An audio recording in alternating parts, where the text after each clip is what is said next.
Yep, I'm ready to go live, live, live. I'm live here on YouTube and live on Instagram in one, two, three, and live. Come on. Okay, folks, I'm back again. Thank you for those of you that are following and those of you that take the time to listen to what's going on, right? Because really most of the times I come here just to chat about what is going on in the market, what is happening to us as Canadians in real estate. And today's topic is definitely a hot one that you are very, very much aware of and you hear about all the time. The stats and the numbers that I might share today shouldn't be too alarming. They are just, it's unreal and ridiculous that we are actually still living through these challenging times since the pandemic, right? So 686,650. That is Canadian Real Estate Association number that they have stated is the average sold price in and across Canada. 686,650. And I know that, that is a big number and it's a scary number, to be honest, because what that means is Houston, we have a problem. Would you agree?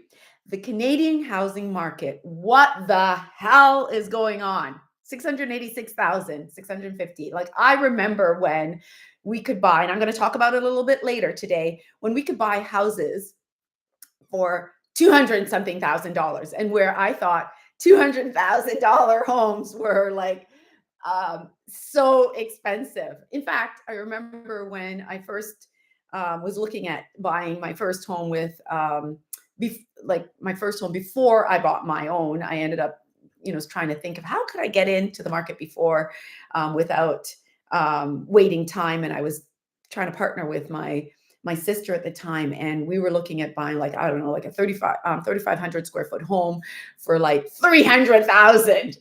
And it was it was crazy. That was, let's see, that was the late 90s, right? It was like the 90s.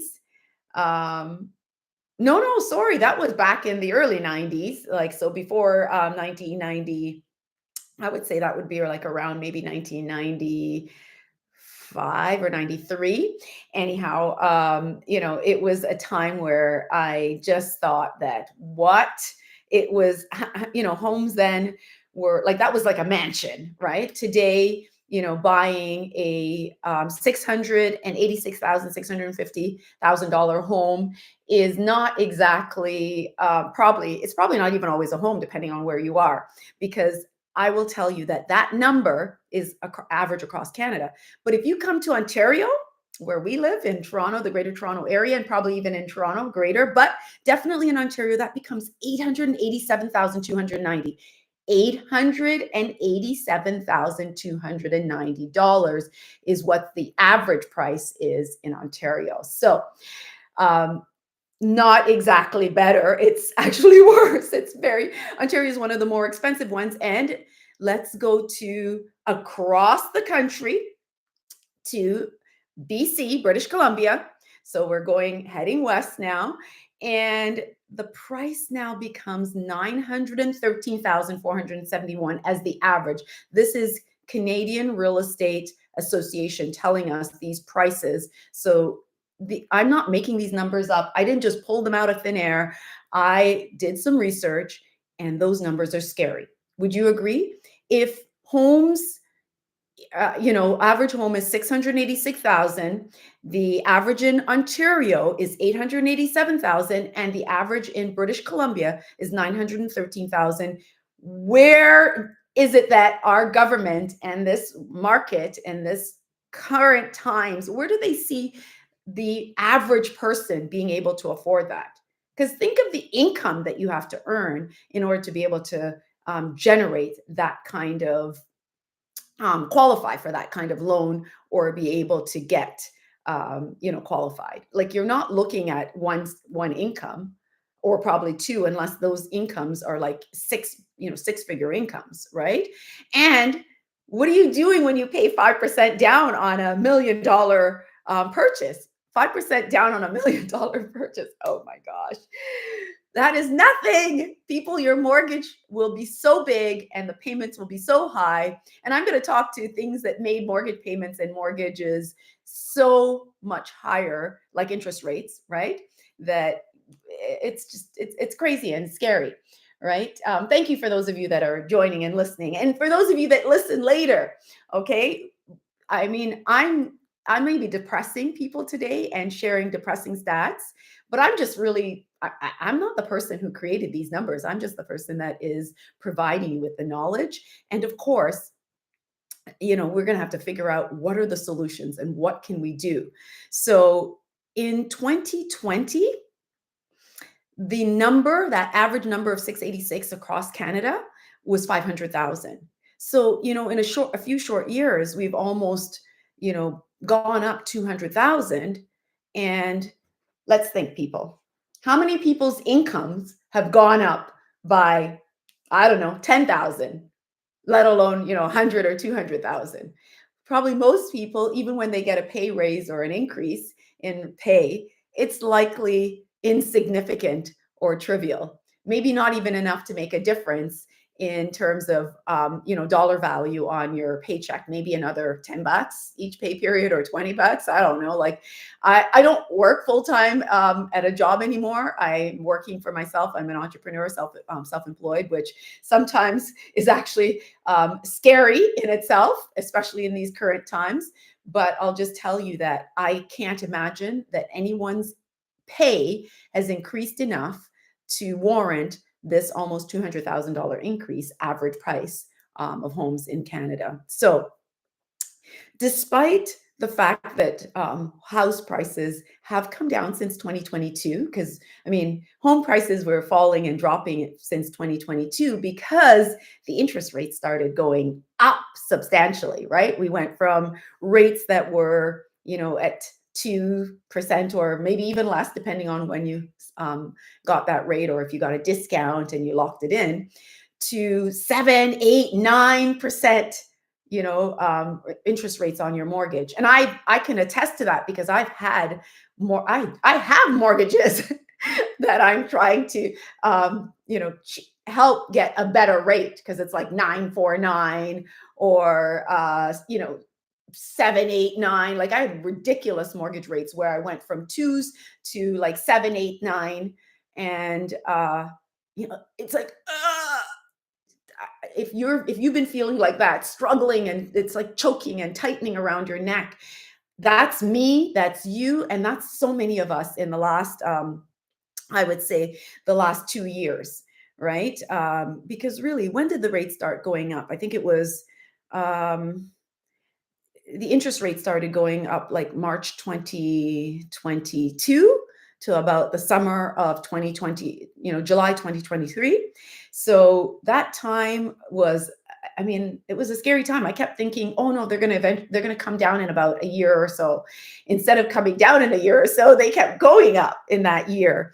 And so you and I and every Canadian is like, what the is going on? Like, what is this government and what is this market trying to do to us? Like, how many people have to lose their homes, or how many people have to say that, like, I just can't handle this anymore and walk away, right? I don't know. Like, someone asked me just before I came on this call, what is the bankruptcy rate? And that is an interesting number. I want to look that up and get to know what that is. And I think in the next year or so, we're going to start to see that bankruptcy has probably started going up substantially in the last 2 years, and maybe so much more in the next year or after 2024, because this is a tough year for people. So many people are renewing this year and struggling because their rates doubled and tripled. And so that meant that their mortgages, the mortgage payments doubled and tripled. And if you're like the average person, where are you supposed to get this money, this extra money to make these payments,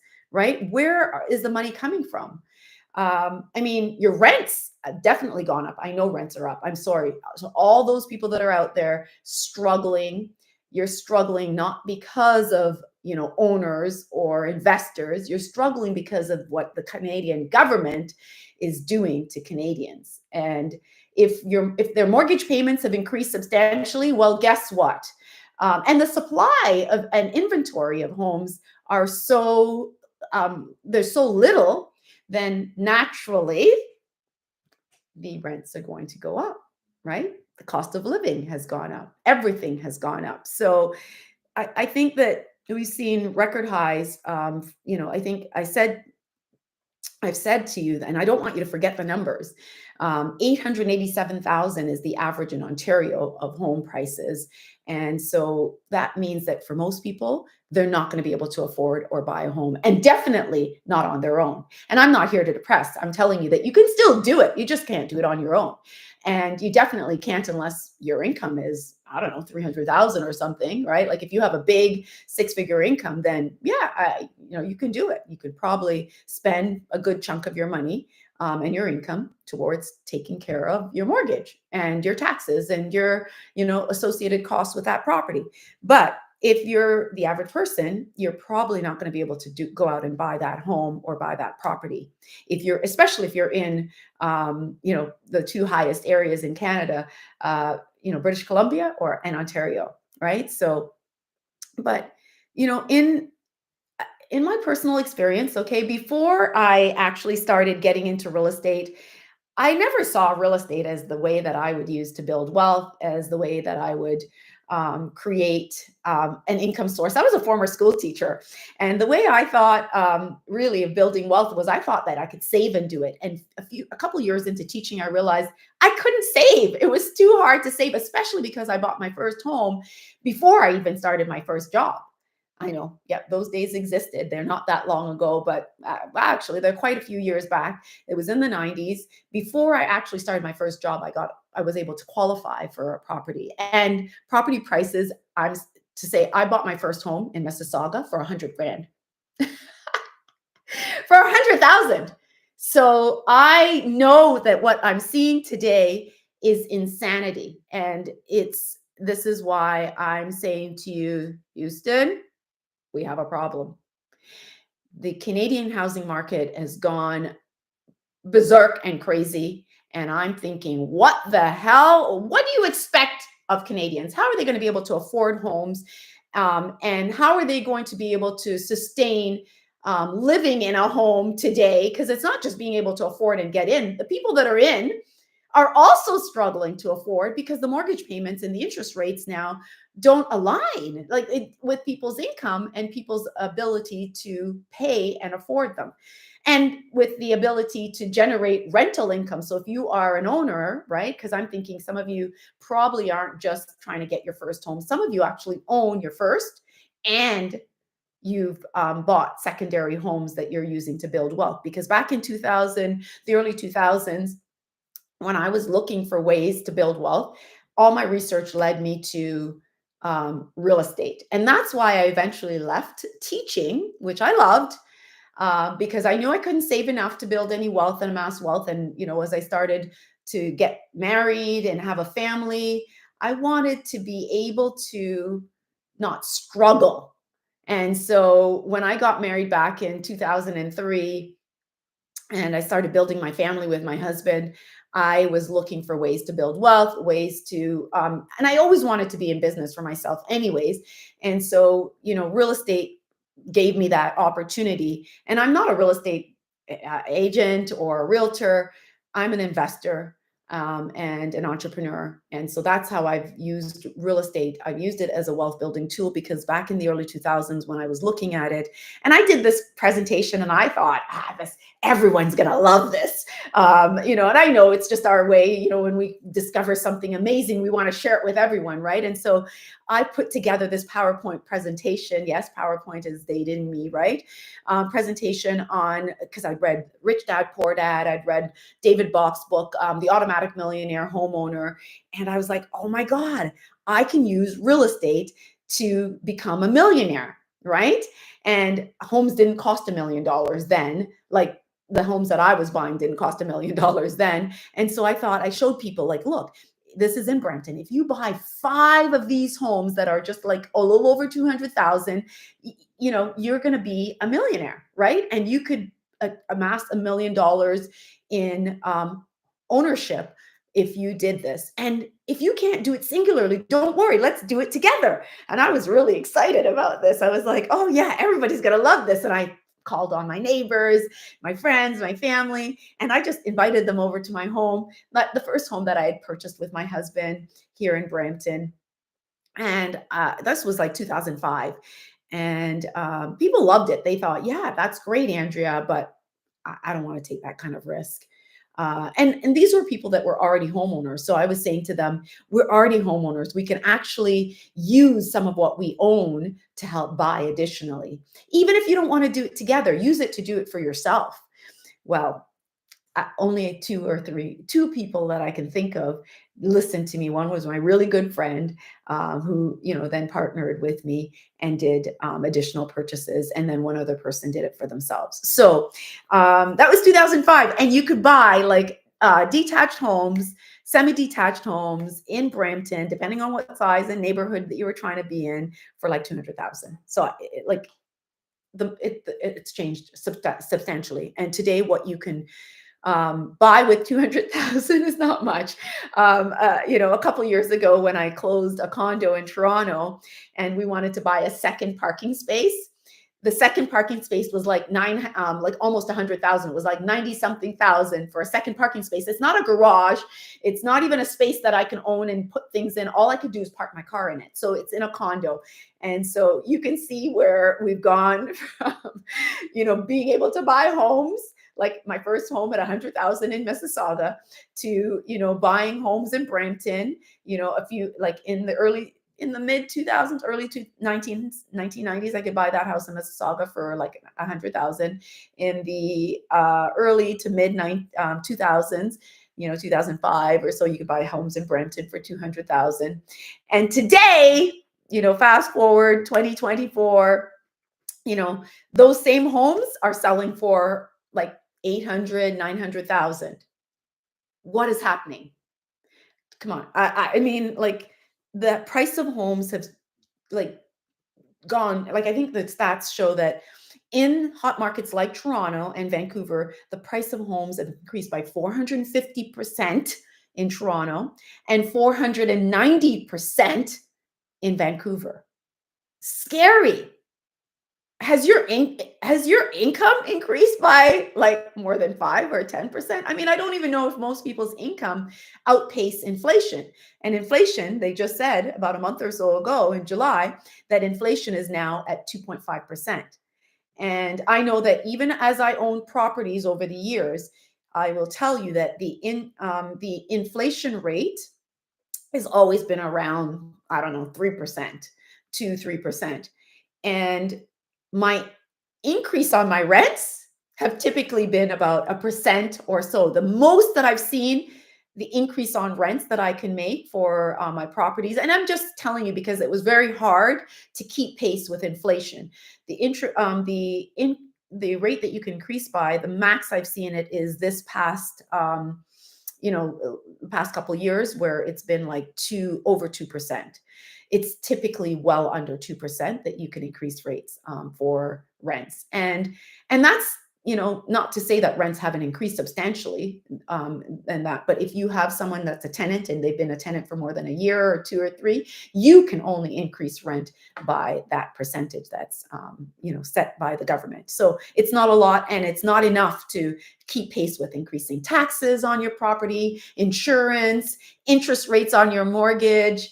That's all you just throw all that out the window, and you got to figure out, because rents can't pay your mortgage anymore. You got to figure out how to be able to pay your mortgage. So let's go back to the conversation at hand here, the Canadian housing market.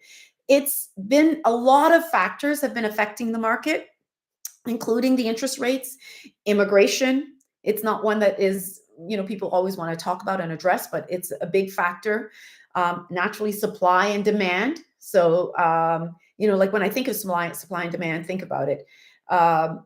There is not enough housing to provide for everybody that is coming into the country, that lives in the country, and that is here. So the demand for housing is great, but the supply is not adequate. And a stat that I wanted to share with you on that is CMHC has proposed, and let me just make sure I get this right. CMHC has said that, so that's the Canadian Mortgage and Housing Corporation has said, we need 3.5 million homes by 2030. 3.5 more homes, 3.5 more million more homes by 2030 in order to be able to meet the demand for housing. And let me put that in perspective for you, because that means pretty much by, that was given about a year or so ago. So that's about 500,000 homes a year to, for the next 7 years. Not realistic, because guess what? The building supply shows that, the start and completion homes, the highest it's been is 271,000 back in 2021. So on average, we're building about 250,000 homes a year. So we are building half of what's needed according to CMHC, or the statistic, the data, to say that we would be on track to have 3.5 million more homes by 2023, 2030. Not realistic. So, I mean, can it happen? Yeah, if some drastic changes occur, and it's not just the government that has to change, it has to filter down to where it matters most, because some of what holds up housing supplies is, is definitely some of what I've mentioned: interest rates and immigration and all of those things. Definitely immigration has added to the increasing price of homes, but it's like, for myself and Kemba, who have been trying to build in Brampton, where it's very tough to get permits easily and readily. They can take years. We've been working on ours for over 2 years. It took us to get approved to build, and we're still not shovels in the ground. And that is now since March of 2022. So some of the regulatory and the permitting process has to change to align with the numbers that the mortgage corporation wants to see, as well as construction cost. Since the pandemic, construction costs have skyrocketed. It's gone up substantially. I mean, the price of the materials that you need, like drywall and 2x4s and all of these things, have gone up so much so that the cost of construction is another inhibiting factor, or a factor that's going to weigh on the ability to meet those statistics and those numbers. So it's not just one or two things, and I'm only mentioning a few of them, right? Those are a few of the factors that have been weighing on and costing the Canadians the dream of home ownership. And even the people who actually achieved the dream and got a home are struggling to keep it now. And I think that we're going to see an increase in bankruptcies this year, because a lot of people that bought and own homes and are now coming into renewals last year and this year and next year are going to struggle if the interest rates don't start to change substantially. And even with the changes that we've seen, they're still going to struggle, because if you're going from 1% and 2% that you had, 4 or 5 plus years ago, it's going to be double, in some cases, your mortgage rate and mortgage payment. And so it's not affordable and it's not sustainable. Your income didn't double. The cost of living hasn't come down. The rents haven't doubled. Rents have gone up substantially, because I do remember when I first started buying homes, not just to live in, but to rent them out. I could rent out like a whole house could rent for under $2,000. Like I think my first property that I bought, and still one of my first properties that I bought, new construction in Brampton, semi-detached home, it was 4 bedrooms, back in like 2008. Actually, I bought it 2007, probably closed it in 08, top of 09. And that house I could rent out for like $1,700-$1,800. The whole house, 4 bedrooms. Today, that house can rent out for $3,500. Same house, same footprint, but the rent has gone up substantially in that period of time. So I am saying that, there's a lot of factors that have been making the affordability of homes so difficult for Canadians who own and for Canadians who want to own. So it's a lot of things that we have to see change, and people, we have to pay attention to who we put in government. We have to pay attention because the upcoming year of 2025 will be election year, and you have to pay attention and participate. And I mean, and maybe not just participate, but also find a way to go and support some of the government that are going to bring into place policies and programs that will benefit you and I and people, and maybe more so you who want to own and don't currently own.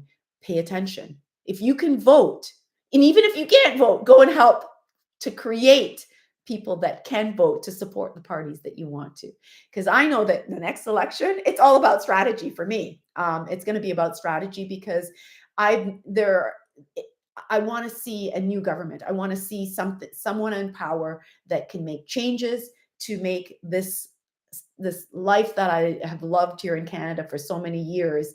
I want to see it get back to that, a time where I can see more people owning. Like, part of my business has been to teach you how to build wealth through real estate, first by owning your own property. But if you can't own your first, for some people, it's not possible to get started in real estate without first owning their own.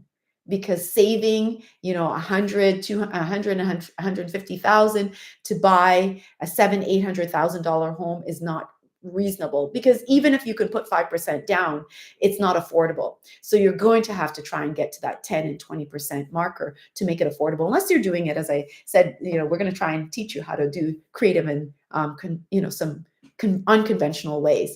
So I don't want to spend more than a half an hour here. So I want to come to, I definitely think that it is possible to still make the Canadian dream a reality. It just can't be with the same factors that we've been playing with over the past few years. And definitely the last decade, we've seen so much change and so much that has worked against us as Canadians and not in our favor. And I can attribute, I think, some of that to the Canadian government.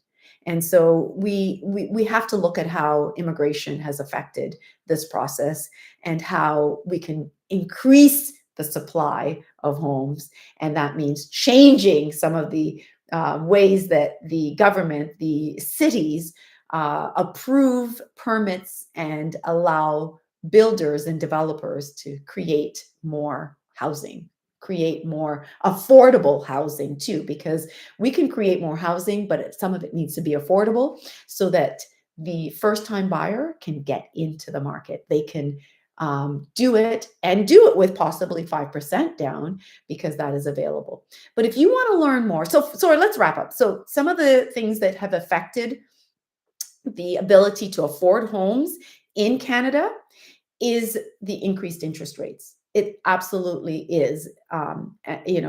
When we went from 1% and 2% rate on our mortgages to like 7, 8% or more, that has impeded the ability to afford. People are not buying. They're not comfortable buying when their interest rate is going to be like 6, 7, 8%. And or even when they're renewing at that and thinking, if I want to upgrade or change, or even if you want to downsize, it's challenging to downsize and get a new mortgage at a rate that is 3 to 4 times what you formerly were paying. So other factors that affect affordability, as I said, we mentioned them before. Interest rates is one, immigration, supply and demand, construction, right? And all of these things are impeding our ability to afford.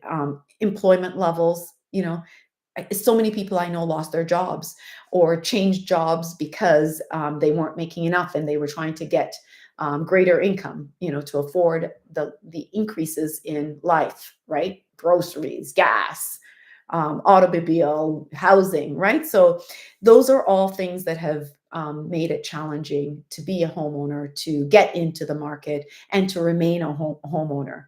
But there's light at the end of the tunnel, people. I host free live events that you can attend to gain more knowledge. This is a free live event, but I have more, events like this, but structured, where you have to register and join. And we have experts that come on and teach you ways to get into real estate, ways to build wealth, ways to help you manage if you are in real estate and you own and you want to add to that, or you want to maintain what you have. So please pay attention. I come on now on Mondays. I'm on, YouTube and Facebook, and on Fridays, I'll be here, Instagram and YouTube, so that we can keep providing education and knowledge. I'm going to also bring experts to to each of these when I can bring someone on, so that you can hear from the experts, the mortgage agents, the realtors, anyone that operates in the market to help sustain and make the real estate affordable and beneficial, and a space where you and I can continue to build wealth, or to sustain our wealth, or even to start building wealth. I'm going to have them come on to these events. And so Mondays, we're here at 6, and on Fridays, 11:30. So just keep paying attention. I also have a YouTube where I have my podcast, and I have a lot of different experts. They're business experts, entrepreneurs, individuals that are employed in spaces that they're sharing their stories of how they were able to build and sustain wealth through their stories. And you want to take a listen at those. So, subscribe and listen to that. Stay on YouTube and Instagram and Facebook. And I can't wait to hear some of your stories. If you're challenged, like I am, and you're finding it difficult, reach out, DM me and message me or email me and ask me questions. I'm always available to help provide answers. And I look forward to, being here on Monday again to have another topic that we can talk about. Okay, take care, guys. It's Friday. Enjoy the day. Have an amazing weekend, and take some time to rest and relax before you come back to the grind next week. But love you all, and can't wait to get to interact with some of you more.